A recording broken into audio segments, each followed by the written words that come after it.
Assalamualaikum warahmatullahi wabarakatuh. Bismillahirrahmanirrahim. Alhamdulillahi rabbil alamin. Wa sallallahu ala sayyidina Muhammadin wa ala alihi wa sahbihi ajma'in. Wa la hawla wa la quwwata illa billahil aliyyil azim.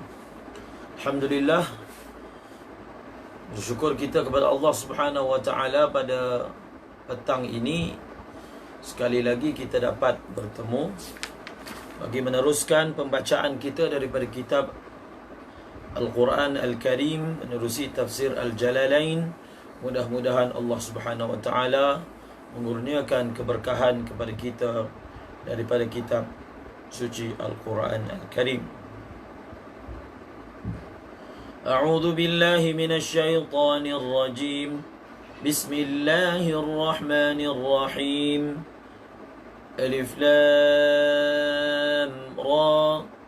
Kitabun anzalnahu ilayka litukhrijan nasa minadh dhulumati ilan nuri bi'izni rabbihim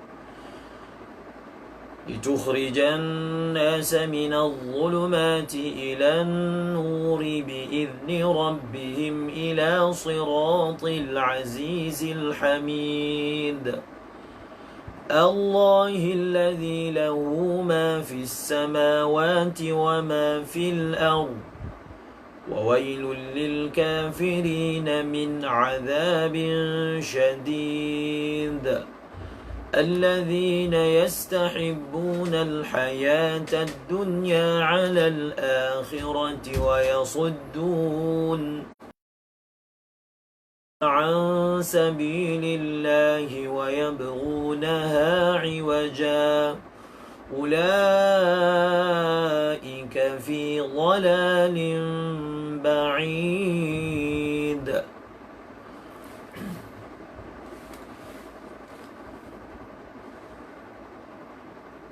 Litukhrijan nasa minadh dhulumati ilan nur. Litukhrijan nas.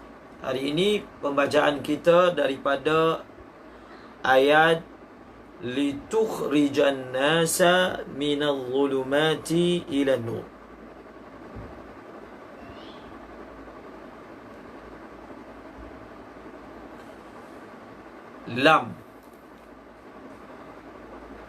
Lam yang terdapat pada ayat ini, semalam saya sebut lam ini sebagai lam illah. Lam ini sebagai lam illah. Namun suatu perkara yang kita pelajari dalam kitab Tauhid, dalam perkara sifat-sifat yang wajib bagi zat Allah Subhanahu wa ta'ala, antara perkara yang dinyatakan bahawasanya af'alullah ghairu mu'allalatin bi'illatin wa gharadin. Af'alullah ghairu mu'allalatin bi'illatin wa gharadin. Af'alullah, perbuatan-perbuatan Allah tidak berpunca daripada apa-apa illat dan apa-apa gharad. Ini adalah perkara yang merupakan asas dalam akidah ahli sunnah wal jamaah. Qaimun binafsihi,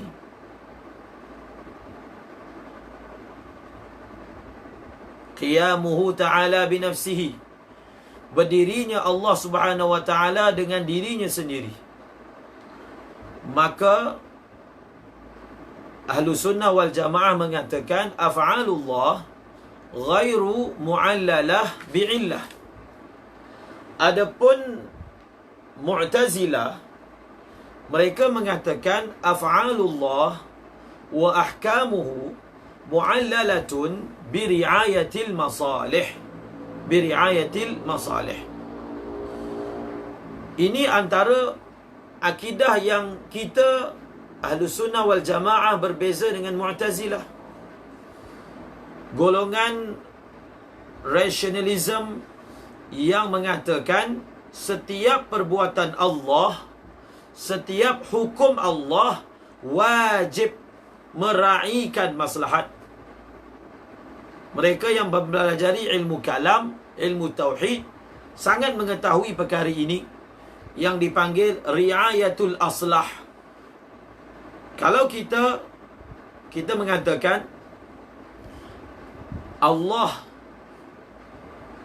boleh memasukkan orang yang buat baik ke dalam syurga, boleh memasukkan bayi yang belum pernah buat jahat ke dalam syurga ataupun belum buat baik ke dalam syurga, mereka mengatakan wajib wajib bagi Allah memasukkan bayi ke dalam syurga, memasukkan orang jahat ke dalam neraka, memasukkan orang yang melakukan kebaikan ke dalam syurga, wajib. Sedangkan akidah ahli sunnah wal jamaah, walaysa syai'un 'ala Allahi yajib, walaysa 'ala Allahi syai'un yajibu, tidak ada sesuatu yang wajib atas Allah. Nampak? Kalau kita tafsirkan lam ini sebagai lam illah, sebenarnya tafsiran itu bersepadan dengan tafsiran ataupun boleh digunakan untuk membantu akidah Mu'tazilah. Oleh kerana itu, Al-Imam Ar-Razi ketika mentafsirkan lam ini, maka kata Imam Razi, lam di sini adalah lamul gharad dan lamul maslahah. Lamul gharad dan lamul maslahah. Ataupun dalam tafsir yang lain disebut sebagai lamul as-sayrurah, lamul hikmah, ataupun lamul aqibah. Lamul aqibah, lamul sayrurah, lamul maslahah, ataupun lamus sabab segi syarak. Apa maksud illah? Maksud illah, contohnya satu perbuatan dilakukan dengan illat ini, maka illat inilah yang memberi kesan mu'athirah kepada mu'allalah. Maka apabila kita mengatakan sesuatu tujuan itulah yang ba'is, yang mendorong Allah untuk buat satu perkara, bermakna perbuatan Allah dikesan oleh selain daripadanya. Sedangkan tidak ada selain daripada Allah yang boleh memberi kesan kepada Allah. Kalau kita mengatakan sebab ilat Allah menciptakan manusia itu, ilat tu maksudnya faktor pendorong ataupun gharadnya, tujuannya adalah supaya ibadat. Ilat ma'lulah dalam ilmu kalam, ilat ini dia menerbitkan ma'lul. Sekira-kira kalau ada ilat, mesti ada ma'lulah, ada mu'allalah. Adakah perbuatan Allah berkait dengan sesuatu selain Allah? Selain Allah memberi kesan kepada perbuatan Allah. Oleh kerana itu, kata Imam Razi, ingat kaedah ni.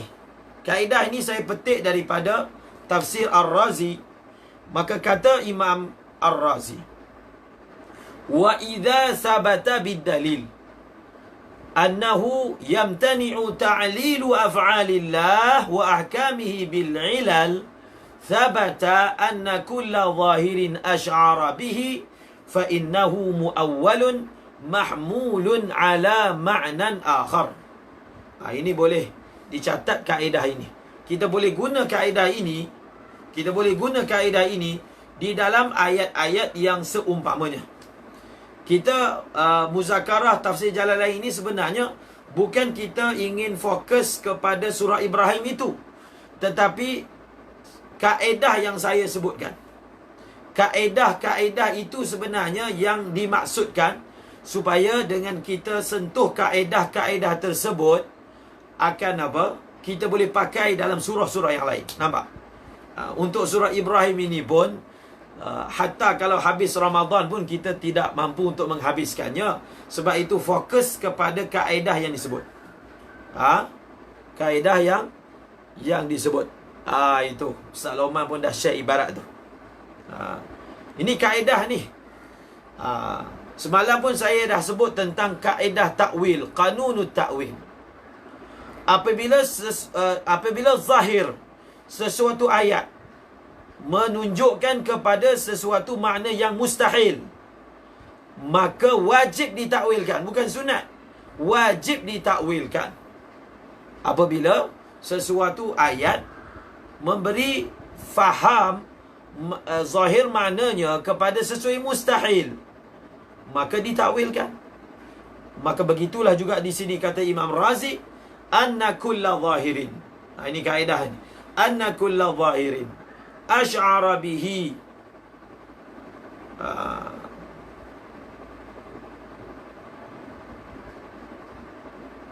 ash'ara bihi ay bil muhal fa innahu muawwalun mahmulun ala ma'nan akhar. Semua makna zahir, ingat kaedah ni, semua makna zahir yang menggambarkan perkara ataupun maksud yang mustahil, maka dia hendaklah ditakwilkan dan ditanggung kepada makna yang lain. Ini asas kaedah yang menyebabkan ulama telah mentakwilkan ayat-ayat mutasyabihat. Maka justru itu, lam di sini kita boleh kata lam sayrurah, ataupun lam aqibah, ataupun lamul maslahah. Bukan dengan makna ilat yang diterangkan tadi. Ilat dengan makna perkara itulah yang menjadi pendorong, dan bukan juga gharad. Gharad dengan makna Allah buat sesuatu perkara ini supaya Allah nak capai benda itu. Kenapa ulama kalam mengatakan mustahil maknanya adalah gharad, maksudnya adalah tujuan. Sebab apa? Kalau kita kata maksud Allah menciptakan makhluk, gharadnya, tujuannya, kehendak peribadinya, gharad tu maksudnya kehendak peribadinya untuk manusia sembah dia. Maksudnya apa? Maksudnya Allah perlukan makhluk itu wujud. Makhluk itu kena wujud dulu, baru dia disembah. Maksudnya di sini Allah ada sifat perlu, faqir, sedangkan dia mustaghnin an kulli ma siwa. Sedangkan dia bersifat qiyamuhu ta'ala binafsihi. Sekiranya untuk mengeluarkan manusia daripada gelap kepada cahaya, Allah perlu untuk turunkan kitab. Sebab apa turunkan kitab? Supaya dengan turunkan kitab dapat merealisasikan maksud Allah. Maksudnya apa? Maksudnya Allah memerlukan kepada menurunkan kitab. Bila Allah memerlukan kepada menurunkan kitab, maka Allah memerlukan sesuatu untuk melakukan sesuatu. Sifat perlu ini adalah mustahil. Nampak tak? Sifat perlu adalah mustahil daripada zat Allah Subhanahu wa ta'ala. Perkara ini perlu difahami dalam membicarakan ayat-ayat dalam Al-Quran yang dinisbahkan kepada zat Allah Subhanahu wa ta'ala. Maka disebut sebagai apa? Lam sayrurah. Saya bagi satu contoh. Lam sayrurah ataupun lamul aqibah dalam surah Al-Qasas. Di hadapan saya ni ramai hufaz Al-Quran. Hufaz Al-Quran. Dan ini selalu dibagi contoh sebagai lamul aqibah. Dalam surah Al-Qasas, Allah Subhanahu wa ta'ala berfirman, "Faltaqatahu alu fir'auna liyakuna lahum aduwan wa hazana." Faltaqatahu alu fir'aun liyakuna lahum aduwan wa hazana. Kalau kita terjemahkan ayat ini, lam itu dengan makna sebab, supaya, maka dia makna dia tak kena. Cuba kita terjemahkan ayat ini. Faltaqatahu alu fir'auna liyakuna lahum aduwan wa hazana. Maka keluarga Fir'aun, orang yang berada dalam istana Fir'aun, telah memungut Nabi Musa. Mereka pungut Nabi Musa itu supaya Nabi Musa menjadi musuh dan sumber kesedihan kepada Fir'aun. Jadi kalau kita terjemah lam itu dengan makna supaya, maka dia sangat bertentangan. Maksudnya mereka kutip tu memang dengan niat supaya, sedangkan mereka pun tak tahu budak yang dikutip itu adalah yang menjadi sumber ketakutan kepada Firaun. Sebab itu, lam itu terjemahan yang betul adalah dengan makna akibah. Akibah. Maka telah memungut akan Musa oleh keluarga Fir'aun. Akibatnya, kemudiannya jadilah Musa itu. Nampak tak? Itu makna akibah itu. Kemudian jadilah Musa sebagai musuh kepada mereka dan sumber kesedihan kepada mereka. Maka begitulah juga di sini. Dan ada juga ulama yang mentafsirkan ayat-ayat yang seumpama ini dengan kaedah apa yang saya sebutkan tadi, maslahat. Maksudnya Allah turunkan kitab ini untuk maslahat manusia. Dengan kitab ini manusia yang dapat maslahat, dapat faedah, bukan Allah yang dapat faedah. Bukan Allah yang dapat faedah, tetapi manusia yang dapat faedah. Manusia yang dapat maslahatnya.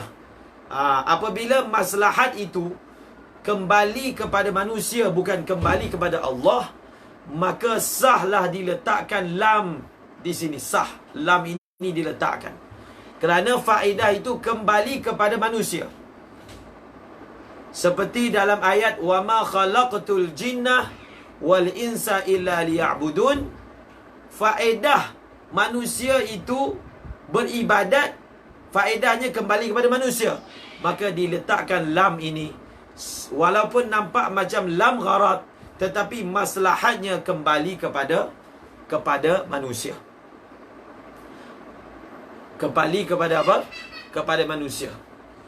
Untuk sesiapa yang mahu melanjutkan perbahasan tentang perkara ini,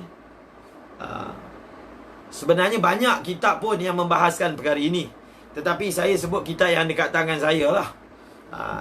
Kitab yang ada di tangan saya iaitu kitab karangan Al-Syekh Zaini Dahlan. Al-Syekh Zaini Dahlan, kitabnya bukan kitab tafsir, kitabnya kitab tasawuf. Tetapi ada satu perbahasan tentang perkara ini yang menarik, yang sebenarnya lebih panjang daripada apa yang saya bahaskan, iaitu kitab Taqribul Usul li Tashilil Wusul li Ma'rifatillahi war Rasul. Kitab Taqribul Usul ini adalah kitab yang sangat cantik. Dia merupakan intipati daripada pengalaman, khulasah daripada ilmu beliau. Maka diluahkan dalam kitab ini dalam perkara jalan menghampiri, jalan manusia menghampiri Allah. Maka kitab ini pun sekarang ini telah dicetak oleh Darul Minhaj dengan cetakan sangat bagus. Maka untuk mengetahui dengan lebih panjang tentang masalah lam yang datang, yang dinisbahkan pada perbuatan Allah, maka beliau telah membahaskan pada muka surat yang pertama dan kedua, ketika mentafsirkan ayat wa ma khalaqtul jinna wal insa liya'budun, maka man aradal mazida falyarji' ilaihi. Siapa yang nak lebih boleh rujuk dalam kitab karangan Mufti Asy-Syafi'iyah di Mekah pada zaman beliau, iaitu kitab Taqribul Wusul li Tashilil Wusul li Ma'rifatillahi war Rasul. Litukhrijan nasa. Cuba tengok dalam ayat yang lain, kuntum khaira ummatin ukhrijat linnas. Kamu telah dikeluarkan untuk manusia. Dalam ayat ini dikhitabkan kepada Nabi Muhammad, litukhrijan nasa. Kuntum khaira ummatin ukhrijat linnas. Ukhrijat linnas ta'muruna bil ma'rufi wa tanhauna 'anil munkar. Sebenarnya ayat yang seumpama inilah yang menyebabkan dalam usaha dakwah, bahkan ini adalah perkara yang disebutkan oleh ulama dakwah, hatta Habib Umar misalnya, bahawasanya tugas umat Nabi Muhammad sama macam tugas Nabi Muhammad. Kalau Nabi Muhammad litukhrijan nasa, kalau umat Nabi Muhammad ukhrijat linnas. Nampak? Kedua-duanya linnas dan linnas. Cuma daripada segi mas'uliyahnya, daripada segi pahalanya, daripada segi syarafnya memang tidak sama. Tetapi daripada segi bentuk kerjanya, maka perkara yang sama perlu dilakukan oleh umat Nabi Muhammad sallallahu alaihi wasallam. Seperti mana Nabi Muhammad mengeluarkan manusia, mengeluarkan seluruh manusia, maka umat Nabi Muhammad juga mengeluarkan manusia. Dihantar untuk manusia, dikeluarkan untuk manusia. Nampak tak? Antara dua ayat ini. Dalam surah Ali Imran yang kuntum khaira ummah, dengan ayat litukhrijan nasa minal dhulumati. Semalam saya sudah bahaskan tentang An-Nas. An-Nas yang ada di sini memberi makna umum. Dalam usulul fiqh, apabila alif lam masuk ke dalam jamak, masuk ke dalam mufrad, maka dia memberi makna umum. Kalau sesuatu ayat memberi makna umum, maksudnya ayat yang memberi makna umum adalah ayat yang boleh dimasukkan perkataan kul di hadapannya. Kalau ayat boleh dimasukkan perkataan kul, ayat itu umum. Umum kekal atas makna umum. Boleh tak ayat ini sebelum perkataan An-Nas kita masukkan perkataan kul? Litukhrijan nas, ay litukhrija kullan nas. Sah tak maknanya? Sah. Kalau maknanya sah, maka boleh kita maknakan, boleh kita katakan lafaz ini adalah lafaz am. Lafaz ini adalah apa? Lafaz am. Apa kaedah untuk mengetahui lafaz am yang kekal atas makna umumnya? Boleh masuk kul padanya. Litukhrijan nasa, ay litukhrija kullan nasi. Untuk kamu mengeluarkan semua manusia.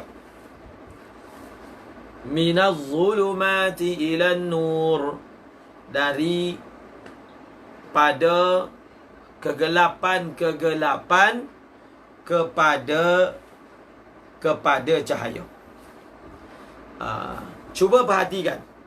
Antara perkara yang kita perlu lihat dalam ayat Al-Quran, antara tanggungjawab juga dalam tafsir, cuba kita tengok.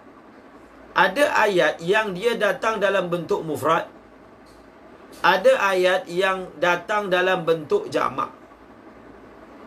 Contohnya, untuk zulumat didatangkan dalam bentuk jamak, untuk nur didatangkan dalam bentuk mufrad. Tidak disebutkan dalam ayat ini dengan lafaz litukhrijan nasa minadh zulumati ilal anwar.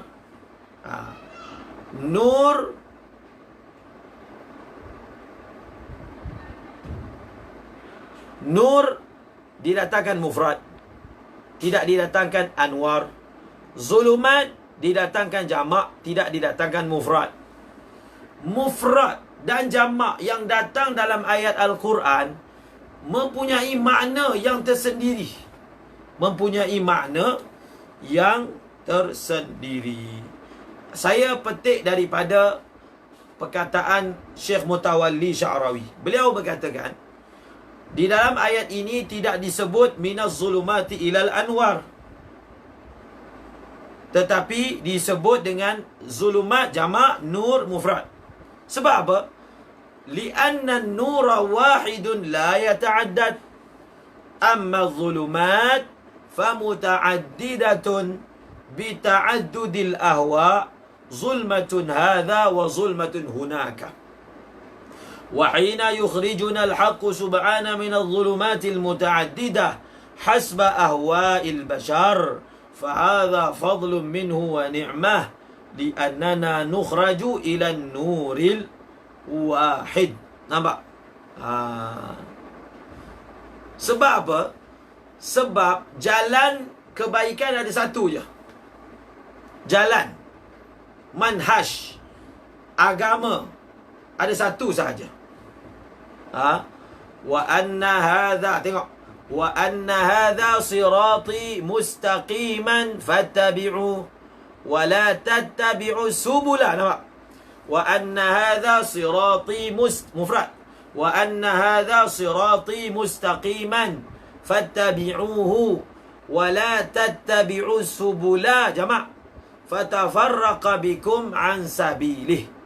Maka kata Syekh Mutawalli Sya'rawi, dijamakkan lafaz zulumat kerana zulumat ini ada banyak. Punca zulumat ini ada banyak. Kerana apa zulumat ini banyak? Kerana hawa, kehendak, syahwat itu banyak. Ada zulumat yang berbentuk dosa minum arak. Ada zulumat yang berbentuk dosa cinta dunia. Ada zulumat zina, ada zulumat liwat. Itu semua adalah zulumat. Zulumat yang berbagai. Maka, wahai Muhammad, tanggungjawab kamu untuk keluarkan manusia daripada semua zulumat. Nampak? Bukan hanya separuh zulumat. Maksudnya, bukan hanya satu orang itu dia taubat daripada satu dosa tapi tidak taubat dosa yang lain. Dia keluar daripada satu zulumat tapi masih kekal daripada zulumat yang lain. Litukhrijan nasa minaz zulumat. Keluarkan manusia daripada semua zulumat. Keluarkan manusia daripada semua zulumat. Selain daripada jalan agama Islam, maka dia adalah gelap. Dia adalah gelap. Orang yang berada dalam gelap, maka dia tidak boleh berjalan dengan baik. Cuba kita tengok dalam surah Al-Baqarah, dalam surah Al-Mulk. Afaman yamshi, tengok. Afaman yamshi mukibban ala wajhihi ahda amman yamshi. Cuba tengok dalam ayat surah Al-Mulk. Allah Ta'ala menarik perhatian kita. Cuba kita fikir. Adakah orang yang dia kalau berjalan tersadung atas muka dia, terlungkup atas muka dia? Sebab apa dia ini jalan telungkup atas muka? Satu, sebab jalan dia banyak lubang. Satu lagi, jalan dia gelap. Sebenarnya ayat afaman yamshi mukibban ala wajhi ahda amman yamshi sawiyan ala siratim mustaqim juga memberi isyarat kepada bahawasanya apabila satu orang dia jalan dalam gelap. Apa maksud dia jalan dalam gelap? Dia tidak jalan dengan atas jalan agama. Bila tidak berjalan atas jalan agama, maka dia jalan dalam gelap. Kesan daripada berjalan di atas gelap, apa dia? Kita berada dalam bahaya. Betul tak? Dia tak boleh beza antara ular dan juga tali. Apabila tidak ada cahaya, tidak dapat beza antara ular dengan tali. Tidak dapat beza antara perkara yang memberi mudarat kepada dirinya dengan perkara yang memberi manfaat kepada dirinya. Maka kata Syekh, wahakadha, begitulah juga Allah Subhanahu Wa Taala. Ini pun satu perkara dalam Al-Quran menjelaskan. Ini banyak ada dalam Al-Quran menjelaskan perkara-perkara maknawi, perkara-perkara abstrak diterangkan dengan perkara-perkara mahsusat. Selalu digunakan kaedah yang dipanggil kinayah, isti'arah. Perkara-perkara maknawi, perkara abstrak, perkara dalaman, perkara abstrak, perkara spiritual, tetapi untuk mudah faham diterangkan dengan cara kita bawa benda konkret. Ini uslub Al-Quran. Uslub Al-Quran. Dan uslub Al-Quran ini haruslah ditiru oleh para da'i. Ada perkara-perkara yang dia bersifat dalaman, rohani, akidah, yang mungkin kita nak terangkan kepada orang, maka kita terangkan dalam bentuk benda yang konkret, dengan bentuk contoh-contoh yang jenis boleh nampak. Dan itulah sebenarnya asas kepada peribahasa. Itulah juga asas kepada simpulan bahasa, peribahasa. Perkara-perkara yang abstrak diterangkan dengan perkara mahsusat. Ini uslub kalam, ini uslub Al-Quran. Bila uslub Al-Quran, maksudnya para da'i juga bagus menggunakan uslub ini ketika menyampaikan dakwah. Sebab itu para masyayikh suka dalam menyampaikan dakwah membawa apa? Membawa perumpamaan, membawa misal-misal, contoh-contoh. Contohnya dalam surah Al-Baqarah, semasa Allah hendak menerangkan bagaimana rupanya akidah ataupun isi dalam orang-orang munafik, maka diterangkan masaluhum kamathalil ladzi istawqada nara falamma adha'at ma hawlahu dhahaba Allahu binurihim wa tarakahum fi zulumatin la yubsirun aw kasayyibin minas sama'i fihi zulumatun wa ra'dun wa barq yaj'aluna asabi'ahum fi adhanihim minas sawa'iqi hadara al-maut. Tengok dalam ayat ini pun ada perkataan au kasayyibin minas sama' fihi zulumatun. Kalau saya boleh rujuk dalam tafsir au kasayyibin minas sama' dalam surah Al-Baqarah,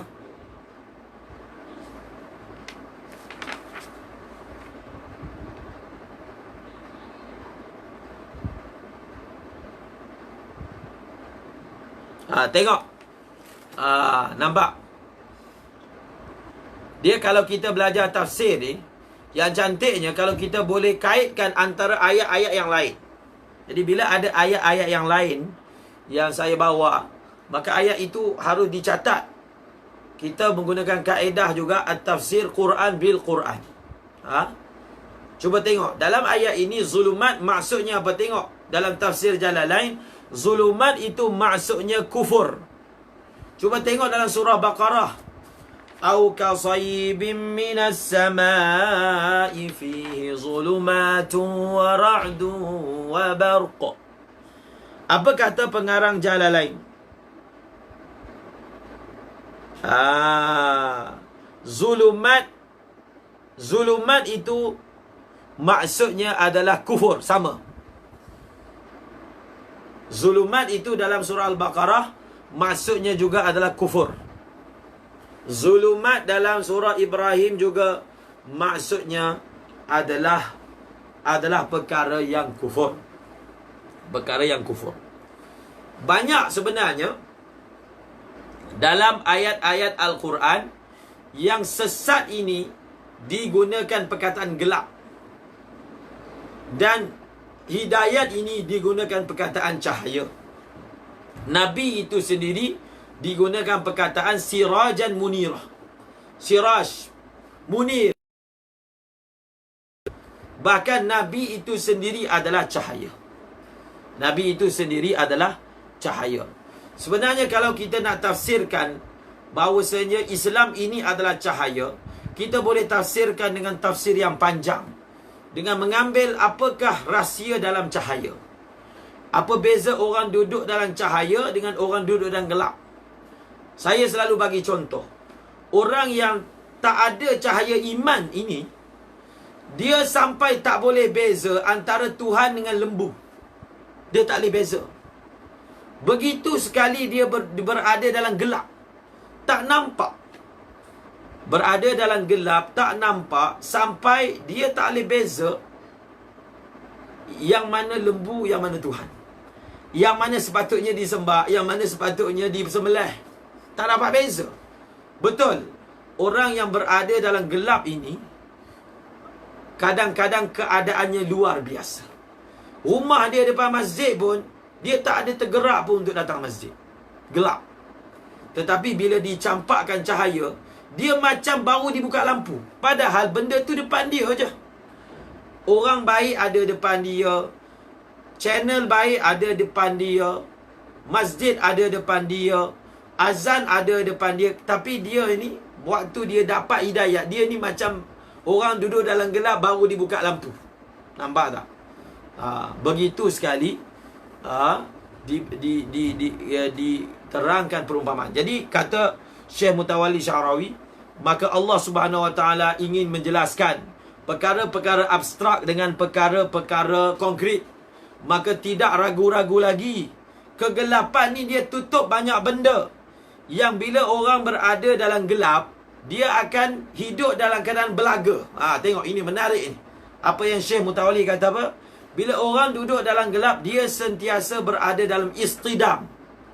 Dia berada dalam istidam, sentiasa belaga. Dia punya cara berfikir itu sentiasa konflik. Dia punya cara berfikir itu tak center. Tengok golongan liberal, golongan pluralisme. Sebenarnya kalau kita debat dia punya cara fikir itu, cara fikir dia itu penuh dengan kontradaksi, walaupun dia rasa dia intelek. Sebenarnya cara dia fikir itu penuh dengan kontradaksi, penuh dengan pertentangan, belaga antara satu dengan yang lain. Sebab apa? Dia berfikir dalam gelap. Semasa dia berfikir, dia tak ada cahaya. Kita orang Islam berfikir ada cahaya. Maka pertama kata Syekh Sya'rawi, kesan daripada orang yang duduk dalam gelap ini, dia akan sentiasa istidam, akan bertembung, akan accident, akan sentiasa kemalangan dengan cara hidup dia, dengan cara fikir dia. Dan bila yang kedua, bila dia berada dalam gelap, kata Syekh Mutawalli, maka dia ini berjalan tak tenang. Dia berjalan tak tenang, sentiasa khawatir, takut kok masuk lubang. Umpamanya dia berada dalam kesesatan. Kemudian ada pun cahaya. Bila ada cahaya, maka dia akan jelaskan kita banyak perkara. Manusia boleh beza antara perkara yang memberi mudarat kepadanya dengan perkara yang memberi manfaat. Boleh beza. Perkara yang memberi manfaat, perkara yang memberi mudarat. Dia sebenarnya cahaya iman ini, cahaya agama ini, dia bukan hanya menjelaskan perkara-perkara yang zahir, bahkan dia menjelaskan perkara-perkara yang maknawi. dengan cahaya yang Nabi bawa. Sebab itu orang perlukan cahaya iman. Kita perlukan cahaya hadis, cahaya Al-Quran. Untuk manusia itu, dengan cahaya itu dia boleh beza. Tengok Sayyidina Umar Al-Faruq mempunyai tahap cahaya yang tinggi, tahap boleh membezakan yang sangat tinggi. Kalau kita tidak ada cahaya, cuba tengok dalam ayat yang lain, wa man lam yaj'alillahu lahu nuran fama lahu min nur. Siapa yang Allah tak bagi cahaya pada dia, maka dia tak akan ada cahaya. Ada doa memohon cahaya daripada Allah subhanahu wa ta'ala. Kata Syekh, dalam kehidupan dunia ini sentiasa ada perkara yang bertentangan antara satu dengan yang lain. Okey, itu antara tafsiran yang kita boleh bawa. Faedah daripada menyifatkan agama itu sebagai cahaya. Agama itu sebagai cahaya. Agama itu sebagai apa? Sebagai cahaya. Tetapi cahaya yang kita dapat ini boleh dipadamkan. Kita dah ada cahaya ni. Orang Islam, orang berilmu ada cahaya. Tetapi jangan ingat, bila cahaya dia tak boleh padam. Dia tak boleh padam. Cahaya-cahaya yang kita dah dapat ini, dia boleh padam dengan apa? Dengan dosa. Dengan dosa. Dengan dosa. Allahumma ja'al fi qalbi nura, wa fi basari nura, wa fi sam'i nura, wa fi 'azami nura, wa fi 'asabi nura. Akhir sekali doa itu, Allahumma ja'alni nura. Itu soalan siapa yang tanya tentang apa doa. Doa masyhur, doa nur. Akhir sekali dalam doa, ya Allah jadikan aku cahaya. Aku tu jadi cahaya. Mula-mula kita minta, ya Allah bagilah aku cahaya, cahaya, cahaya, cahaya. Akhir sekali bagilah aku ni jadi cahaya. Aku ini jadi cahaya. Sebab itu amalan agama itu ada cahaya. Allah yang mengatakan cahaya. Susuk tubuh yang menjadi sumber cahaya lagi bercahaya. Sebab itu salah satu daripada nama Rasulullah adalah Nur, cahaya. Cahaya. Orang yang penuh limpahan cahaya dalam diri dia, dia akan dilihat dalam alam kasyaf bercahaya dan bercahaya. Bercahaya. Dia ada cahaya wudu, dia ada cahaya solat, ada cahaya. Nampak tak? Dalam alam misal, semua amal adalah cahaya. Amal akan bawa cahaya, dosa akan bawa gelap. Dosa akan bawa gelap. Apa kata Imam Malik kepada Imam Syafi'i? Wahai anak, sesungguhnya dalam hati kamu ada cahaya. Janganlah kamu padam cahaya itu dengan dosa. Jadi agama adalah cahaya. Yang boleh padam cahaya itu adalah dosa. Sebab itu ada orang yang mula-mula dapat cahaya, kemudian cahaya itu terpadam. Ada orang yang mula-mula duduk dalam gelap, dia dapat cahaya, terus mendapat cahaya. Bukan sekadar dia dapat cahaya, dia boleh mencahayakan orang lain. Ada beza orang yang dapat cahaya dengan ada beza orang yang memberi cahaya. Orang yang memberi cahaya, Rasulullah sirajan munira. Quran disifatkan sebagai munir, menjelaskan. Rasulullah disifatkan sebagai munir, menjelaskan. Dan itu jugalah rahsia tafsiran ayat Al-Quran dalam surah An-Nur. Allahu nurus samawati wal ard. Apa maksud Allahu nurus samawati wal ard? Allah yang mencahayakan. Apa maksud dia? Mencahayakan, satu, memberi cahaya zahir. Allah adalah cahaya dengan makna tanpa cahaya Allah maka tidak wujudlah alam. Itu juga satu tafsiran.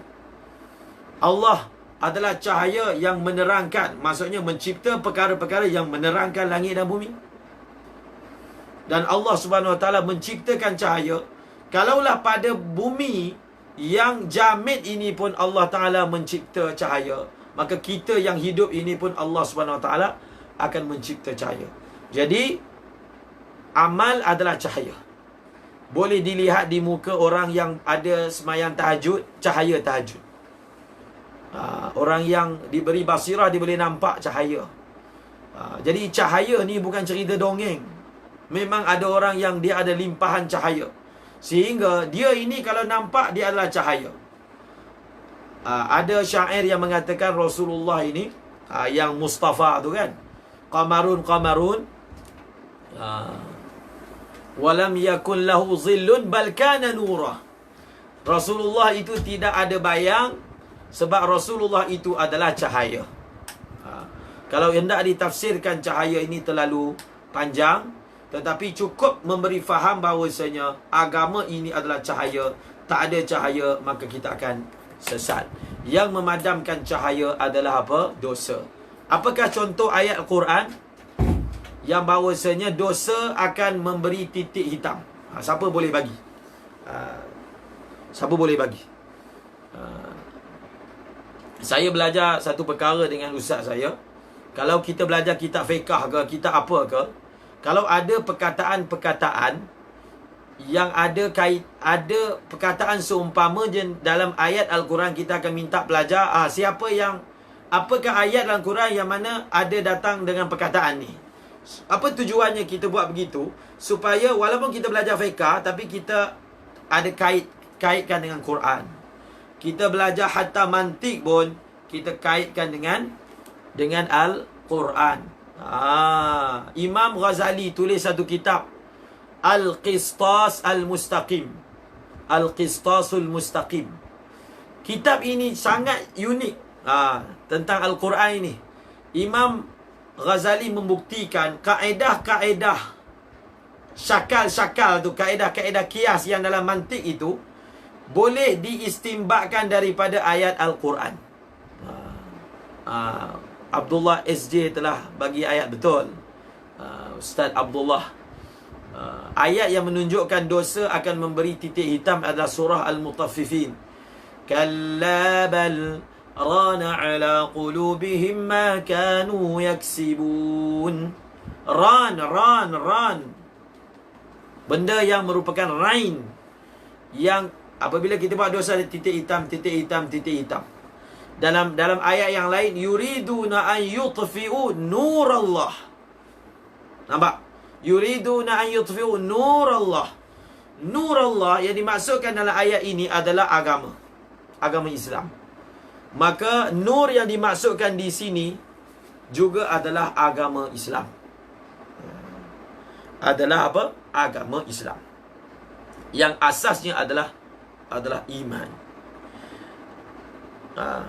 Litukhrijan nasa minadh dhulumati ilan nur.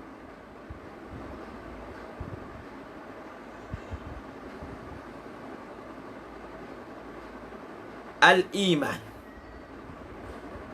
bi'izni rabbihim ila siratil azizil hamid. Kalau gelap itu kufur, kalau cahaya itu iman. Iman adalah cahaya.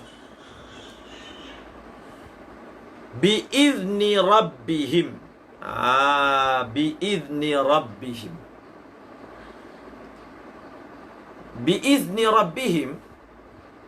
Kalau kita tengok pada muta'alliqnya, litukhrijan nasa minadh dhulumati ila nur.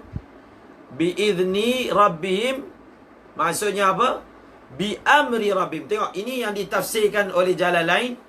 Izin dengan makna amar. Izin dengan makna amar. Saya tengok dalam Hasyiah Kamalain. Apa kata beliau?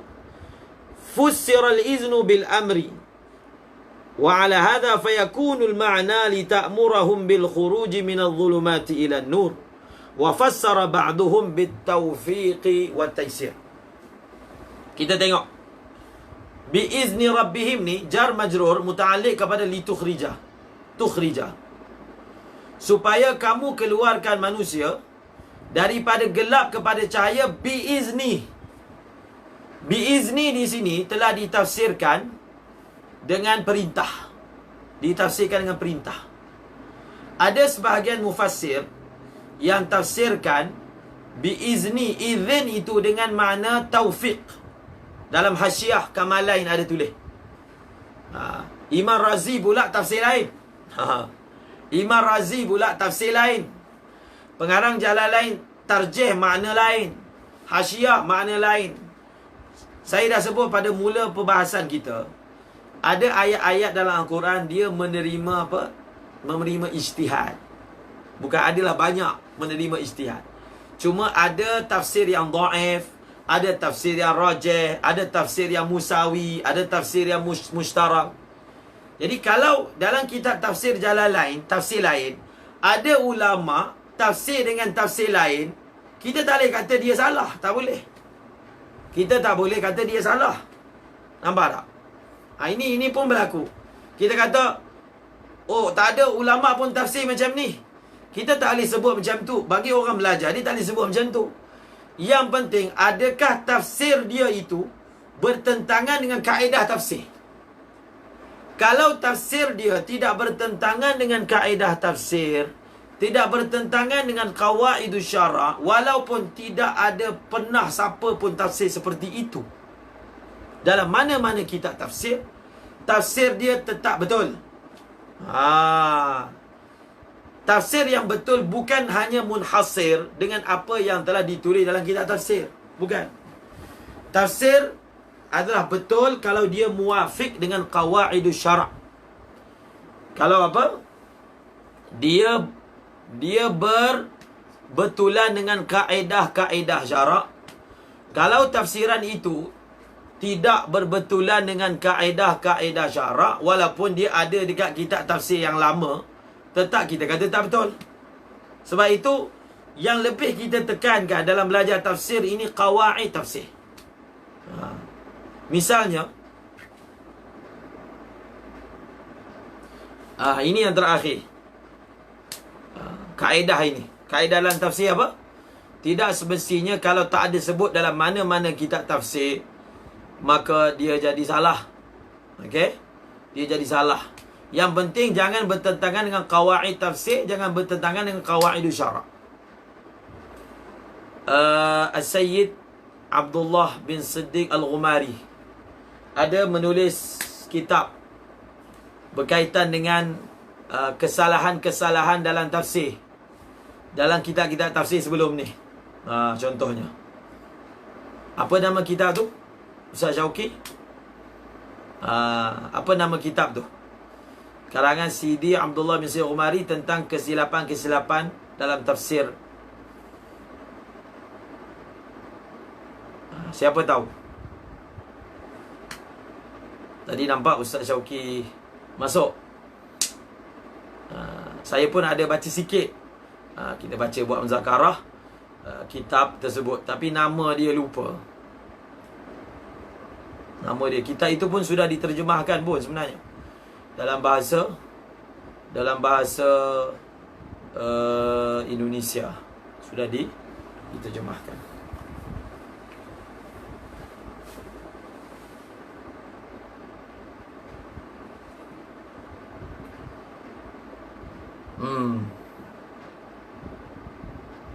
Maka kita tafsirkan.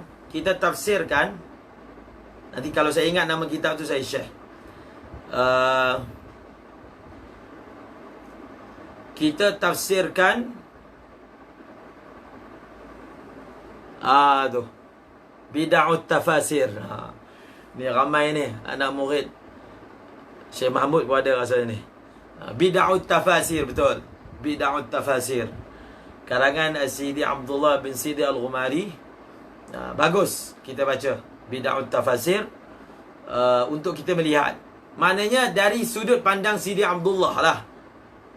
Kalau mungkin ada ulama lain, kalau beliau baca kalau ulama lain baca Bid'ah tafasir, mungkin juga mereka ada pandangan yang berbeza pula dengan Sidi Abdullah bin Sidi Al-Ghumari. Mungkin juga, kan? Maknanya bagi mereka tak ada kesalahan pun dalam tafsir ini. Nampak tak? Sebab itu kena bezakan tafsir-tafsir yang mana dia qat'i, tak boleh tafsir lain. dengan tafsir-tafsir yang mana ada ihtimal. Seperti mana dalam mengistibatkan hukum fiqh, ada yang rajih, ada yang dhaif kan, ada yang batil. Dalam tafsir pun ada begitu kan. Dalam tafsir pun ada begitu, batil, ada dhaif, ada yang musawi, ada yang rajih. Sekarang ni kita baca tafsir yang Jalalain sebut. Yang Jalalain je. Jadi Jalalain telah tafsirkan dengan makna biizni rabbihim ini dengan makna bi amri rabbihim. Kalaulah berdasarkan tafsir ni yang Jalalain punya, apa makna ayat ini? Ada tulis dalam Hasyiah Kamalain. Litukhrijan nasa minadh dhulumati ilan nur biizni rabbihim ay bi amri rabbihim. Apa maksudnya? Jadi dia punya tafsiran dia lita'murahum bi ikhrajin nas. Kita akan tafsirkan begini. Kitab yang kami telah turunkan kepadamu wahai Muhammad, supaya lita'murahum bil khuruj, supaya kamu memerintahkan manusia untuk keluar. Supaya apa? Kamu memerintahkan manusia untuk keluar. Bi amri rabbihim. Jadi dia punya tafsir dia jadi macam mana? Litukhrijan nasa minadh dhulumati ilan nur ay lita'murahum bil khuruj. Lita'murahum bil khuruji minadh dhulumati ilan nur. Maksudnya kamu ni wahai Muhammad, tugas kamu adalah suruh manusia keluar daripada gelap. Kalau kita tengok cara mufassir ini tafsir, zahirnya ditafsirkan begini untuk mengelakkan daripada iskal. Mungkin akan ada iskal bahawasanya Nabi tidak ada kuasa untuk keluarkan manusia. Yang boleh keluarkan manusia daripada gelap ni Allah aja. Nabi hanya apa? Memberi petunjuk. Itu sebenarnya rahsia biizni rabbihim ini ditafsirkan dengan bi amri rabbihim. Nampak? Bi amri rabbihim dengan mana? Kamu suruh manusia keluar. Wahai manusia, jangan buat gini, jangan buat begini. Maksudnya semua perintah Nabi untuk apa? Manusia keluar. Adapun mengeluarkan manusia, itu bukan kuasa Nabi. Itu luar daripada ikhtiar yang Nabi boleh buat. Yang Nabi boleh buat adalah menyuruh sahaja. Cantik. Tafsir ini juga cantik. Maka dia relate dengan ayat-ayat yang apa? Innaka la tahdi ila siratim mustaqim. Innaka la tahdi man ahbabta walakinna Allah yahdi man yasha. Innaka la tahdi man ahbabta walakinna Allah yahdi man yasha. Siapa yang pernah belajar kitab Syarah Tahzib? Ada? Siapa orang Syarah Tahzib kat sini? Ni geng-geng Syarah Tahzib. Ustaz Majid ada, Ustaz Abdul Rahim Yahya ada. Ini biasa belajar kitab mantik itu, Syarah Tahzib. Syarah Tahzib. Ini antara perbahasan famous. Siapa yang belajar di Sri Petaling, kebanyakannya belajar dengan Maulana Husnul Hizam, Syekh Mantik. Jadi Ustaz Sofian pun ada. Ini perbahasan masyhur yang kita akan belajar mula-mula dalam mukaddimah Syarah Tahzib. Hidayat dengan makna ira'atut tariq, al-isal ilal matlub. Ustaz Azizan pun ada, Ustaz Abdul Quddus pun ada. Apa kita belajar? Ira'atut tariq. Yang kedua, al-isal ilal matlub. Jadi siapa yang pernah belajar, dia akan menggamit kenangan. Kenangan belajar Syarah Tahzib. Min haisu huwa kaka. Itu pun memori tu. Huwa kaka. Huwa kaka, ringkasan. Huwa kadzalika. Jadi ada pelajar dia tak tahu ini rumus, jadi dia baca huwa kaka. Huwa kadzalika. Jadi dalam perbahasan kita akan belajar bahawasanya kalau ayat innaka la tahdi man ahbabta yang dinafikan dalam la tahdi man ahbabta ini, yang dinafikan adalah apa? Al-isal ilal matlub. Yang diisbatkan dalam ayat innaka la tahdi adalah ira'atut tariq. Kaedah tafsir juga ni. Ada ayat Allah mengisbatkan Nabi memberi petunjuk. ada ayat Allah menafikan. Jadi macam mana kita nak jamakkan antara dua ayat ini? Maka dengan kita mengatakan al-hidayah yang diisbatkan dengan makna ira'atut tariq, yang dinafikan adalah al-isal ilal matlub. Nampak? Maka tidak ada ta'arud dan kontradaksi antara dua ayat ini. Al-isal ilal matlub maksudnya Nabi ini tidak boleh menyampaikan orang kepada hidayah. Tak boleh. Itu kuasa Allah. Yang Nabi boleh buat, innaka latahdi, kamu boleh memberi, menunjukkan, bagi tahu ini baik, ini buruk, ini bawa syurga, ini bawa neraka. Dan tafsir ini juga kita pakai dalam surah Yasin. Yasin wal Quranil Hakim, innaka ala sirat. Apa ayat dia? Yasin wal Quranil Hakim, innaka la minal mursalin ala siratim mustaqim. Apa ayat dia? Dalam surah Yasin, litunzira qauman ma unzira aba'uhum.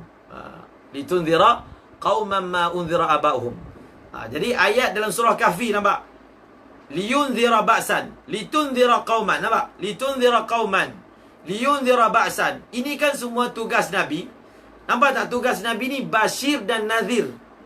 Sebenarnya Bashir dan Nazir inilah yang menterjemahkan makna memerintahkan manusia keluar daripada gelap kepada cahaya. Nampak? Jadi kita kaitkan antara satu ayat dengan ayat yang lain. Allah sebut dalam ayat yang lain, Nabi ini tugas dia beri berita gembira, beri berita ancaman. Dalam surah Yasin, litunzira ba'san, litunzira qauman, kamu memberi peringatan. Tugas pendakwah ini bagi peringatan. Sebab itu dalam ayat yang lain Allah ingatkan, kamu ni wahai Muhammad bukan diwakilkan. Wa ma anta alaihim bimusaitir, wa ma anta alaihim biwakil. Ayat-ayat ini memberi petunjuk, ingatkan kepada pendakwah. Kita buat dakwah ni jangan kita rasa kita boleh keluarkan manusia. Kita tak boleh. Kita tak boleh. Iktikad tak boleh. Tetapi kita buat usaha seolah-olah kita boleh. Itu dia. Selalu disebut dalam bayan kan. Kita buat dakwah dengan jangan adalah hati kita rasa kita boleh bagi hidayat. Tak boleh. Allah saja yang boleh bagi hidayat. Tetapi kita buat usaha seolah-olah kita yang boleh bagi hidayat. Maka dengan keterangan ini, maka dia lebih menjelaskan Allah Ta'ala walaupun yang mengeluarkan manusia daripada gelap kepada cahaya Allah, tetapi Allah muliakan Rasulullah dan semua para pendakwah seolah-olah mereka lah yang keluarkan manusia daripada gelap. Atas seolah-olah itu mereka diberi pahala. Nampak? Seolah-olah mereka, sebenarnya Allah yang buat. Begitu rahimnya Allah pada kita. Benda yang dia buat, dia nisbahkan kepada kita. Dan dia bagi pahala pula atas perkara yang sebenarnya Allah yang apa? Yang melakukannya. Wallahu a'lam bissawab. Wa ilaihil marji'u wal ma'ab. Semoga Allah Subhanahu Wa Taala beri kepada kita faham Al-Quran.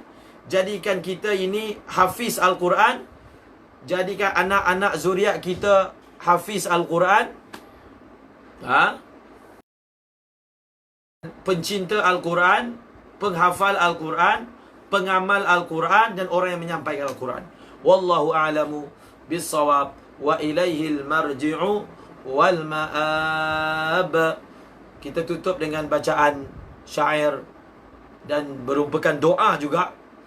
Kalamun qadimun la yumallu sama'uhu, tanazzaha an qawlin wa fi'lin wa niyati, bihi ashtafi min kulli da'in wa nuruhu dalilun liqalbi 'inda jahli wa hayrati.